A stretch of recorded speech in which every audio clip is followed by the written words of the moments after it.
Dabar tu pakelsi savo užpakalį nuo fotelio. PM Show.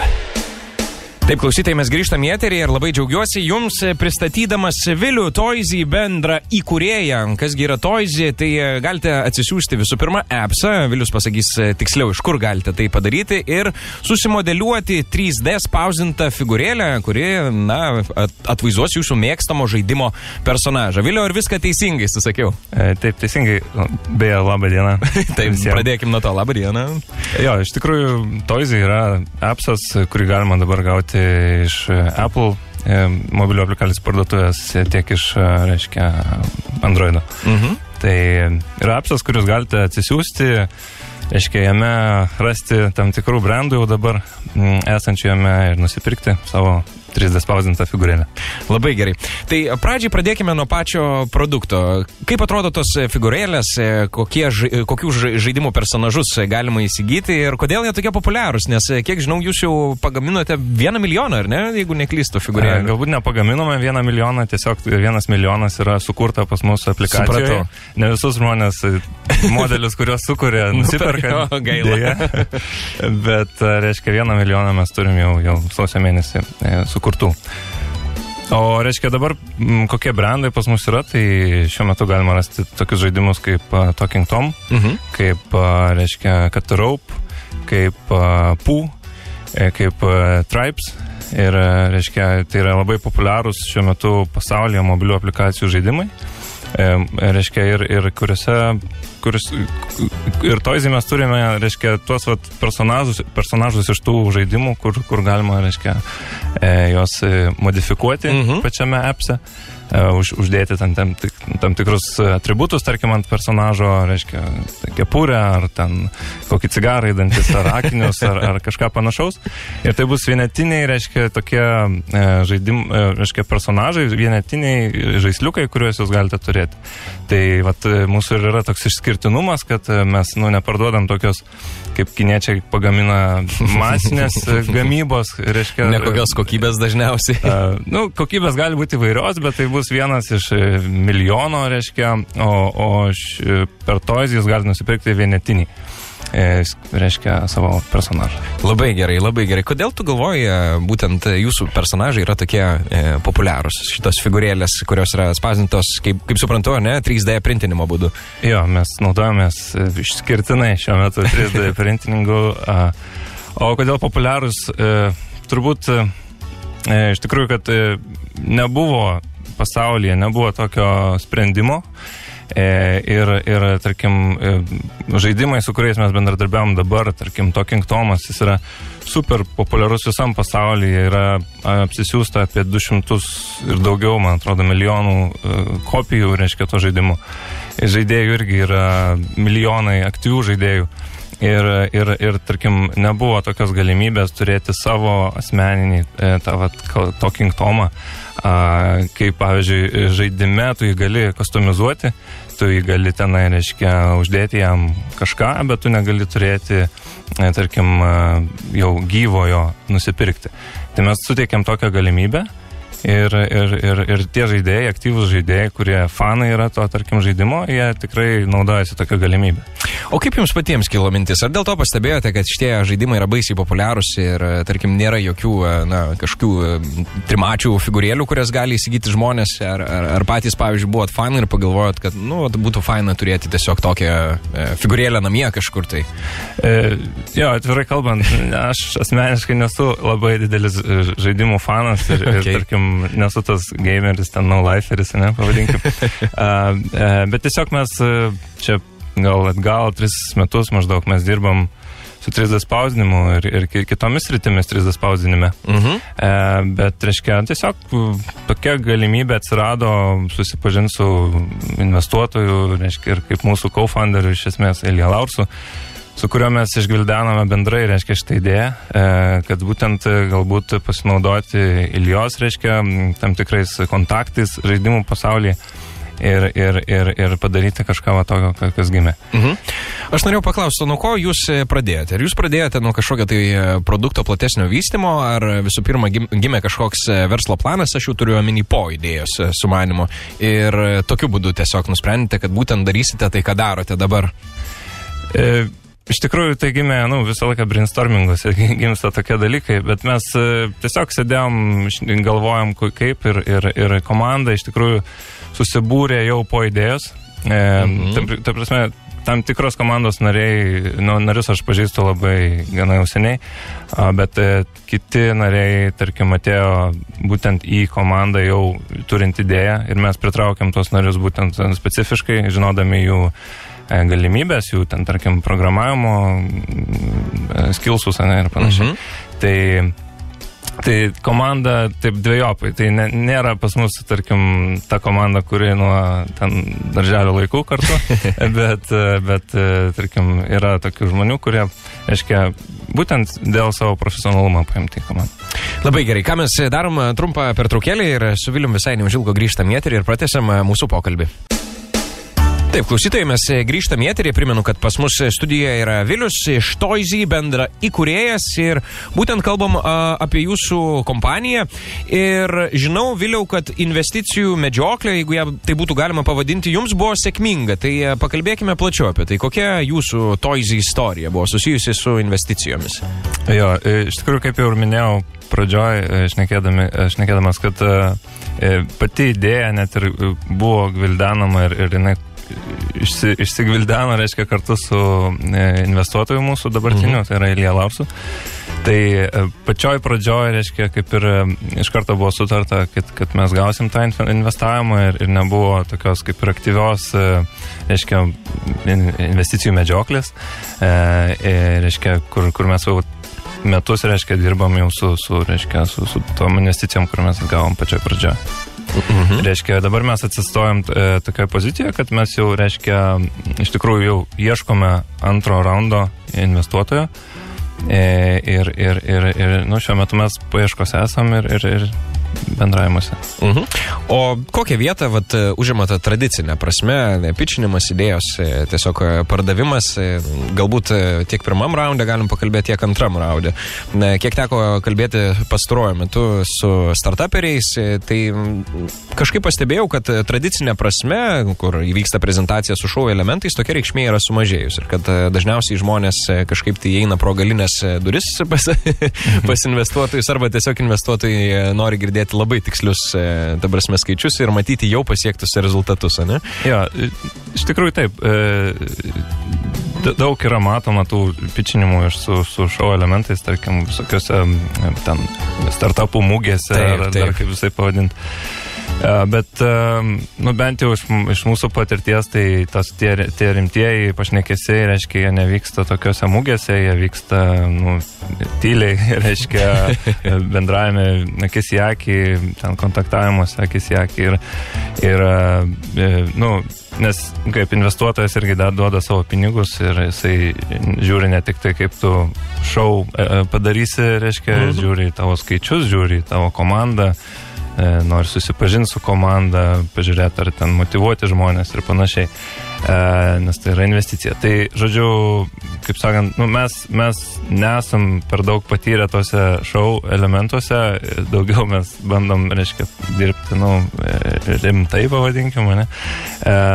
Ir kontaktuoti su investuotojais ne per renginius, tarkim, ne per viešus kažkokius pasirodymus, bet per savo performansą, iš esmės, su appsu ir per asmeninius kontaktus. Labai gerai. Po investicijų kai kurios jaunos kompanijos dažnai neatitaiko verslo modelio, atsiranda, tarkim, bėdų stabilizuojant kažkokį tai monetizavimosi procesą ir, pavyzdžiui, štai buvo viena istorija, neseniai viena kompanija, kuri pardavinėjo aksesuarus, jos vertė per metus išaugo iki $400 milijonų. Aišku, visi investuotojai išprotėjo, pradėjo labai daug investuoti, bet po kurio laiko tiesiog vaikinai, kurie įkūrė šitą kompaniją, suprato, kad jų verslo modelis neveikia ir kad tie pinigai negrįžta tokiu kiekiu ir greičiu, kuriuo norėtųsi. Ir, neseniai čia visi rašė, kad jau šitą kompaniją po truputį pradeda degti, kuri ką tik buvo viršūnė. Kaip jūs saugotės ir kaip jūs protingai išnaudojate investicijas, kad nepasikartotų panašus scenarius ir kaip jums sekasi? Jo, iš tikrųjų tai startupas niekada, kaip jis pats iš savaime yra, rizikingas verslas, nes jis yra naujas ir dažnai susietas su technologijom. Su technologijos irgi tai yra labai daug neapibrėžtumų. Tai tikrai gali atsitikti visiems, kad, tarkim, po kurio laiko pasirodo, kad, tarkim, kažkas negerai, kažkas neveikia. Taip, nuo to nieks neapsaugotas. Reiškia, dabar kaip ir tos vertės, kur jūs sakot, keli šimtai milijonų, jos vis tiek būna kažko pagrįstos. Tarkim, nebūtinai tai gali būti pagrįsta vertė per pardavimus, tarkim, kad jeigu ten 10 milijonų uždirbi, tai dėl to vertė 400 milijonų. Bet dažnai būna pagrįsta, tarkim, ne piniginiais dalykais. Tarkim, technologija kažkokia gali būti labai išskirtinė, galbūt įmonė negeneruoja ten, tarkim, pliuso labai didelio ar pelno, bet jinai turi išskirtinę technologiją, kuri galimai sudomintų, tarkim, tokius gigantus kaip Google'as, ten, ar Apple'as, ar dar kažkas. Ne? Ir ta kompanija būtų nupirkta, tarkim, Google'o, ne? Ir būtent dėl technologijos, o ne dėl kažkokio pelno didelio. Ne? Tai dėl tokių dalykų irgi labai daug žiūrima. Tai, tarkim, mes manom, kad turim tokią technologiją, kuri yra, šiuo metu lyderiaujanti pasaulyje, kuri leidžia mums, reiškia, būtent sukustomizuoti 3D modelį, ne? Ir atspausdinti jį. Tai gali būti dėl technologijos, kaip minėjau. Gali būti dėl tam tikrų, tarkim, dalykų, kaip Twitteris, ne? Jis irgi negeneruoja labai didelių pelnų, bet tai yra, toks kaip ir bendruomenė, labai daug vartotojų. Tai irgi yra, toksai kaip ir turtas, kurį galima paskui galvoti, kaip jį, reiškia, monetizuoti. Tai žodžiu, atsakymas nėra vienareikšmis ir kiekvienu atveju investuotojas žiūri, ar tai, kuri vertė, reiškia, startupo yra didžiausia, kuri dalis, tarkim, ar technologijos, ar pelnas, ten, ar cash flows, ar dar kažkokie dalykai, kurie gali būti pritraukiami, patrauklus ir dėl to kažkoks investuotojas didesnis, reiškia, galėtų ateiti ir išpirkti visą kompaniją vėliau. Labai gerai. Dar viena pertraukėlė reklaminė ir dar turėsime laiko tikrai su Vilium pokalbiui. Taip, PM Show grįžta į eterį, tęsime pokalbį su Viliumi Toizy bendra įkūrėjų. Viliau, iš tiesų populiaru ir tuo pačiu biški baisu klaust, bet dažnai kompanijos, ypatingai tos didžiosios, turi labai garsiai apie tai ir pasako savo verslo įvairias vertybės. Na, ten Google turi vienas, Microsoftas turi vienas, labai populiaru yra apie jas iš tiesų kalbėti. Kaip galvoji, ar kompanijai to reikia ir ar Toizy turi savo vertybės, gal tu turi savo asmeninės kažkokias tai vertybės, kurios yra susijusios būtent su verslu? Jo, manau, kad žiauriai svarbu turėti vertybės ir ne veltui tikrai didžiosios kompanijos, ne tik didžiosios, bet ir apskritai progresyviai mąstančios kompanijos apie tai galvoja, bent jau vadovai apie tai galvoja ir bando, reiškia, suformuluoti tam, kad įdiegti kultūrą tam tikrą, reiškia, savo kompanijai. Nes, suformuluoti reikia tam, kad galėtum iškomunikuoti, o reiškia, bendra kultūra versle yra labai svarbu, nes tam, čia gali būti labai įvairios kultūros, bet ir jos visos gali būti teisingos, bet svarbu, kad komanda turėtų vienodą supratimą apie tą verslą, ne? Kur mes einame su tuo verslu, galbūt kokią naudą kuriame vartotojai. Tai, tarkim, su Toizy, apskritai gal mano, ne? Toizy gal dar per jaunas, kad turėtų labai konkrečią, reiškia, savo vertybių sistemą, ne? Bet su laiku tikrai atsiras, manau. O, šiaip, iš tikrųjų, tai, sakykime, kas galėtų būti Toizy, reiškia, vertybės, tai visų pirma, tai yra kūrybiškumas turėtų būti, nes pati esmė pas mus yra, reiškia, appso, ne? Kad tai būk kūrybingas, reiškia, susikurk savo žaidimo personažą, ne? Tai taip, bet, ta prasme, čia galima daug filosofuoti kol kas, sakau, mes dar biški per jauni. Bet kalbant labai bendrai, tai tikrai vertybės, bent jau jos suriša komandą ir, tarkim, turėdami savo vertybių sistemą ir išdėstytą, vertybių sistemą, kad ir ant popieriaus, tai tada žymiai lengviau, tarkim, naujus žmonės priimti, nes, tarkim, tu gali pažiūrėti ir tiesiog paklausti, ir kitam žmogui duoti, tas vertybės paskaityti, gal nesutampa. Jeigu nesutampa, tai net neverta gal mums bendrai kažką daryti.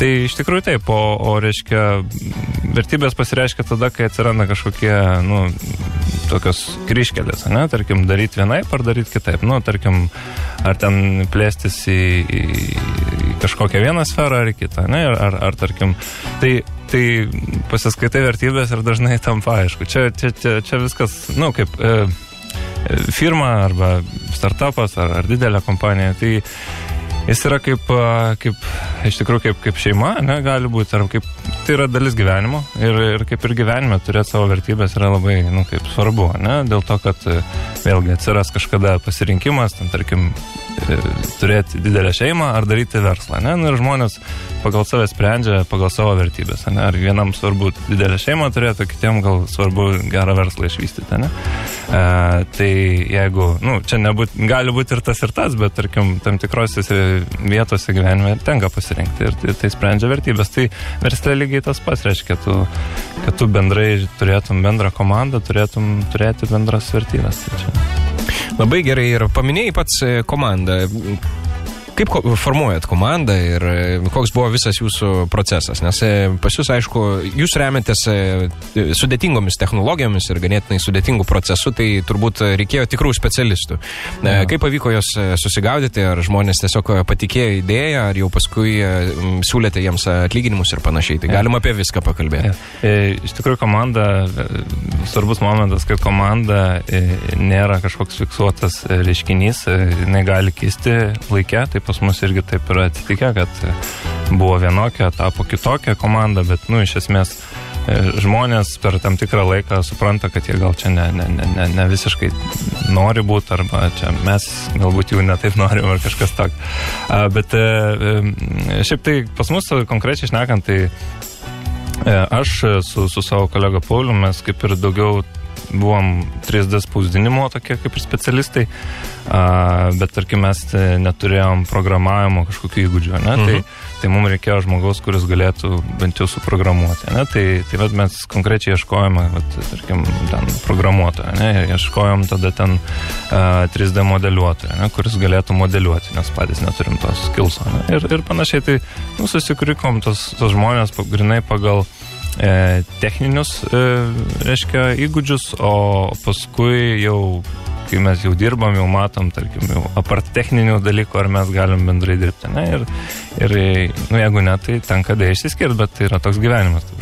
Tikrai neverta fiksuoti tas komandas 10 metų, nes pagrindinis tikslas vis tiek, tai yra, mes čia ne šeima kažkokia, mes turim tikslą daryti verslą, ir jeigu to tikslo mes negalim pasiekti kartu, tai galbūt geriau išsiskirti dabar negu vėliau ir surasti tokį žmogų, su kuriuo mes galim pasiekti tą bendrą tikslą. Tai taip. Supratau. Taip, dėja daugiau laiko papildomiams klausimams nebeturim, tai ponios ir ponai, skamba plojimai Viliui, Toizy bendrai kūrėjui, kuris paaukojo mums šiandieną savo brangų laiką ir sutiko pasikalbėti. Tai Viliau, ačiū tau. Ačiū, kad pakvietėt. Ir linkiu sėkmės ateityje. Malonu, dėkui. Iki.